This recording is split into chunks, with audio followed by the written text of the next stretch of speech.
नमस्कार, आप देख रहे हैं ऑनलाइन न्यूज वाला। मैं हूं आपके साथ दीपक गुप्ता। एनडीए दल और इंडिया दल लगातार इसी कोशिश में है कि कैसे 2024 में सरकार बनाई जा सके। एनडीए ये कोशिश कर रहा है कि कैसे सरकार को रिपीट किया जा सके, तीसरी बार प्रधानमंत्री पद पर नरेंद्र मोदी बैठ सके। तो इंडिया दल ये कोशिश कर रहा है कैसे इनको हैट्रिक लगाने से रोका जा सके। लेकिन इन सब के बीच मायावती की क्या कोशिश है, इस बात पर चर्चा करना चाहेंगे। क्या मायावती तीसरा मोर्चा बनाने जा रही है, या मायावती प्रधानमंत्री पद की दावेदारी हासिल करने के लिए एक ऐसा रास्ता अपना रहे हैं जो 2000 देखा जाए 7 के बाद से उन्होंने लगभग छोड़ दिया था, लेकिन एक बार फिर से अपने पुराने अंदाज में नजर आ रही हैं। तो तीसरा मोर्चे की तैयारी है या प्रधानमंत्री बनने की तैयारी, इन दोनों ही विषयों पर चर्चा करना चाहेंगे। वीडियो को एंड तक देखिएगा, जानकारी आपको पूरी मिलेगी कि कैसे बीएसपी ने कभी कांग्रेस के साथ गठबंधन किया था, कभी बीजेपी के साथ गठबंधन किया, कभी समाजवादी पार्टी के साथ गठबंधन किया, और जब जब गठबंधन किया तो सत्ता पाई है। सत्ता से बाहर नहीं गए हैं, सत्ता पाई है। मतलब हर किसी के साथ गठबंधन में रही है पार्टी, और आज के समय में ये पार्टी के हालात इतने बुरे क्यों हो गए और पार्टी के हालात कैसे बदलेंगे, सारी जानकारी आपको देंगे। लेकिन चैनल पर नए सब्सक्राइब नहीं किए तो चैनल को भी जरूर सब्सक्राइब कर दे। तो सबसे पहला विषय कि मायावती क्या तीसरा मोर्चा बनाने जा रही हैं, तो शायद ये सवाल का जवाब हाँ में है। दरअसल मायावती ने जब पटना में इंडिया दलों की पहली बैठक हुई थी, उसमें तब नाम भी नहीं चुना गया था, बस जो एक मन मुटाव थे वो दूर करना चाहते थे। वो जब पहली बैठक हुई तो मायावती ने साफ कह दिया था कि मुंह में राम बगल में छुरी लेकर बैठते हैं, एक दूसरे को गाली लगाते हैं, वही नेता साथ नजर आ रहे। तो ये हकीकत है। कांग्रेस और आम आदमी पार्टी में आप जानते हैं कितनी तकरारें होती थी, लेकिन आज एक दूसरे के साथ एक दूसरे की मदद मांग रहे हैं। जब बीजेपी को रोकने की बात आई तो मायावती की बात से सहमति जताएंगे यहां से कई सारे नेता। फिर इसके बाद बात आती है यहां पर, मायावती ने यह भी कहा था जब दूसरी बैठक हुई, दूसरी बैठक बेंगलुरु में हुई, बेंगलुरु में हुई बैठक के बाद मायावती ने फैसला लिया कि वो गठबंधन करेंगी। लेकिन किनके साथ? जो एनडीए के साथ नहीं है, जो इंडिया के साथ नहीं है, जो अकेले हैं और अपने आप को अकेला महसूस कर रहे हैं। क्षेत्रीय पार्टियां, खासकर हरियाणा या फिर बात कर ले पंजाब की तरफ उन्होंने इशारा किया था, उनके साथ जा सकती हैं। तो ये तीसरे मोर्चे की तैयारी है एक तरीके से, क्योंकि अगर देखा जाए उत्तर प्रदेश में अगर उत्तर प्रदेश के हाल उठा के देख ले जाए, भले ही वोट परसेंटेज के मामले में समाजवादी पार्टी आगे हो, लेकिन सीटों के मामले में लोकसभा में कौन आगे है? साफ बात है, बीएसपी। कांग्रेस का तो जनाधार नहीं इतना, तो बीएसपी आगे है, ये सबको पता है। भले ही बीएसपी को लेकर कई रिपोर्ट्स इस बार दावा कर रही है कि 2014 वाला हाल 2024 में होगा। मायावती अगर देखा जाए तो रणनीतियां बना रही हैं। अगर इस बार वो हारी या बुरी तरीके से हारी तो उनके नेता उनका साथ बहुत छोड़ने वाले, बात तय है। क्योंकि नेता उसी पार्टी में रहेंगे जिस पार्टी में ज्यादातर जीत हासिल होती हो, जिस पार्टी में खुशी बनाने का मौका मिल जाता हो। अब बीएसपी की ओर गौर किया जाए तो 2007 के बाद से क्या बीएसपी के नेताओं ने कोई खुशी बनाई बड़ी? किसी और राज्य में सरकार पाई नहीं। लोकसभा चुनाव 2000 अगर देखा जाए 19 में भले ही 10 सीटें पा ली थी, लेकिन उसके बाद फिर समाजवादी पार्टी से गठबंधन भी तो टूट गया था।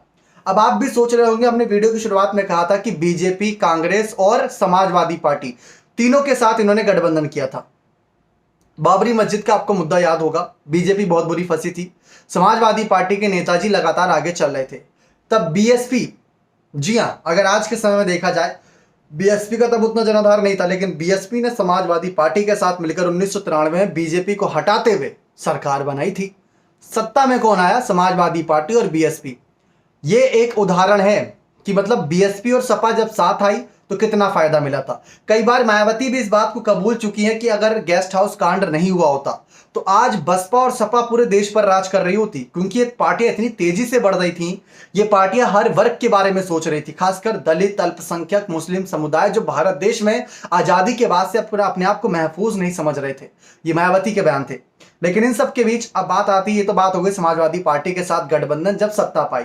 1996 में आ जाते हैं। 1996 में आप जानते हैं कांग्रेस के साथ उन्होंने आगे बढ़कर सरकार बनाने का फैसला किया था, चुनाव लड़ा, सरकार बनाई, तो आगे बढ़ी थी। तो मायावती की पार्टी आई, तो यहां पर कांग्रेस और बसपा का गठबंधन देखने को मिला। फिर इसके बाद 1997 में आ जाते हैं। फिर 1997 में आप सब जानते हैं क्या हुआ था, वहां पर बीजेपी के साथ गई मायावती। खेल बदलता गया लगातार, मतलब आप देख सकते हैं कैसे हालात बदले, खेल बदला गठबंधन का। ये राजनीति है भाई साहब, यहां पर कभी भी कोई पार्टी किसी के साथ जा सकती है। कल को कांग्रेस और भाजपा, शायद जो 36 का आंकड़ा है दुर विरोधी पार्टी, अगर कल को आम आदमी पार्टी बढ़ती है तो कांग्रेस और भाजपा एक साथ आने का मन बना लेगी।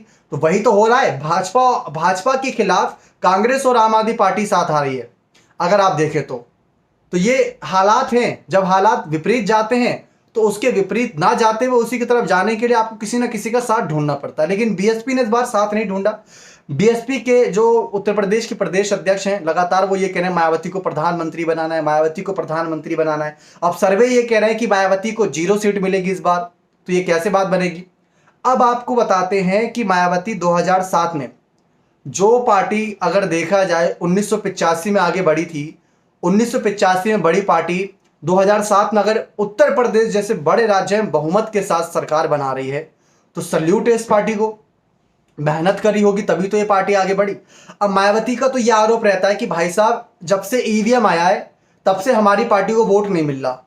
और मायावती ने 2000 अभी जो हाल ही में 23 में नगर निकाय चुनाव भी हुए उसमें भी ये कहा कि वोट हमारा, राज तुम्हारा नहीं चलेगा। ये बात उन्होंने साफ कर दिया। यानी उनको ये लग रहा है कि वोट हमें मिलता तो है, लेकिन ईवीएम या तमाम गड़बड़ियों की वजह से वोट भाजपा को चला जाता है या सपा को चला जाता है, वो नहीं चलेगा।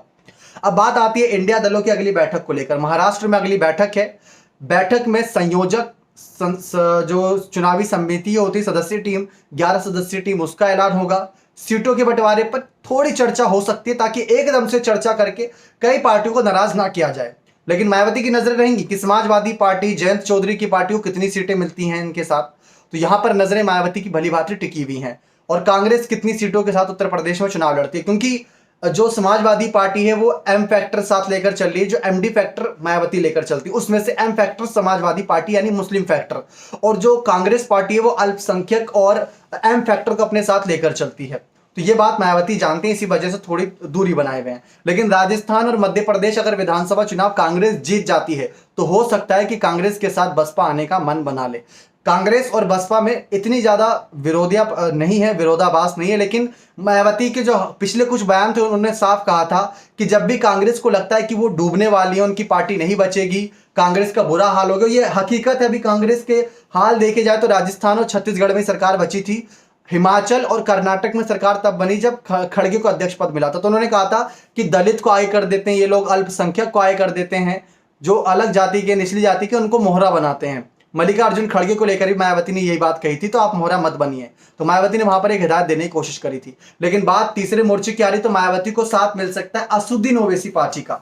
असुद्दीन ओवैसी पार्टी का साथ मिल सकता है। साथ ही साथ उनको यह लग रहा है कि अगर जयंत चौधरी सीट बंटवारों से खुश नहीं होंगे तो जयंत चौधरी को भी अपने साथ ले सकती है।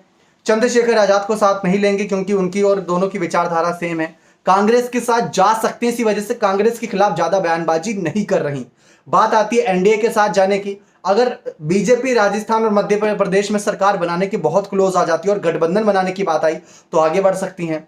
2019 में मायावती ने गठबंधन के सारे 10 सीटें निकाली थी, 2014 में 0 पर थी, 2009 में 21 सीटों पर थी और 2004 में यही 20 सीटों का आंकड़ा था। तो ये ग्राफ बढ़ा था लेकिन अचानक से गिर गया। अब इसी गिरे ग्राफ को उठाने के लिए मायावती रणनीतियां बना रही हैं, लेकिन मायावती की पार्टियों को आंदोलन भी करना होगा। तमाम नेता ऐसे हैं जो इस बात को इशारा कर रहे हैं कि मायावती की पार्टी ने आंदोलन करना छोड़ दिया है, मायावती ने आवाज उठाना छोड़ दिया। अगर कोई मुद्दा होता तो उसको ट्वीट करके नहीं छोड़ा जा सकता, उसके लिए जमीन पर उतरना बहुत ज्यादा जरूरी है।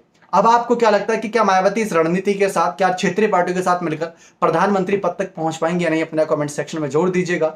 बहुत बहुत धन्यवाद।